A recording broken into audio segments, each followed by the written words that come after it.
Ryan বালের ঘূর্ণিতে রাজশাহীতে এসে থামল রংপুরের জয়রথ।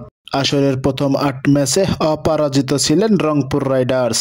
উড়তে থাকা রাইডার্সদের কাছে পাত্তাই পাচ্ছিল না কেউ। অবশেষে তাদের জয়রথ থামালো দুর্বার রাজশাহী।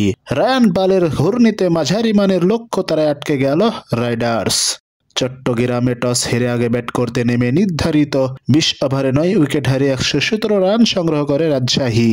জবাবে খেলতে নেমে ১৯ ওভার ২ বলে ১৪৬ রানে অল আউট হয় রংপুর। ১৭১ রানের লক্ষ্য তারাই শুরুটা মোটেও ভালো হয়নি রংপুরের। ইনিংসের প্রথম ওভারেই সাজঘরে ফিরেন ইরফান শুকুর।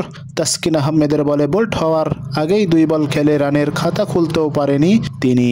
এদিন সুবিধা করতে পারেননি আরেক ওপেনার স্টিভেন টেইলর। তার ব্যাট থেকে এসেছে ৪ রান। ৪-এ নেমে গোল্ডেন ডাক খেয়েছেন ইফতেখার আহমেদ। ১৫ রানে টপ অর্ডারে ৩ ব্যাটারকে হারিয়ে বেশ বিপদে পড়ে রাইডার্স। তখন দলের হাল ধরেন সাইফ হাসান ও খুশদিল শাহ। তবে ১৪ রানের বেশি করতে পারেননি তিনি। বিপর্যয়ের দিনে এক প্রান্তে আগলে রেখে ব্যাটিং করার চেষ্টা করেছিল সাইফ। ভালো শুরু পাওয়া এই ব্যাটারও ইনিংস বড় করতে পারেননি। তার ব্যাট থেকে এসেছে ৪৩ রান। টপ অর্ডারের ব্যর্থতার দিনে নুরুল হাসান, সোহান, মোহাম্মদ সাইফুদ্দিনরা চেষ্টা করেছেন, তবে কেউ রান বলের সীমাকরণও মেলাতে পারেনি। অধিনায়ক করেছেন ২৬ বলে ৪১ রান, আর সাইফুদ্দিনের ব্যাট থেকে এসেছে ১৪ বলে ২৩ রান।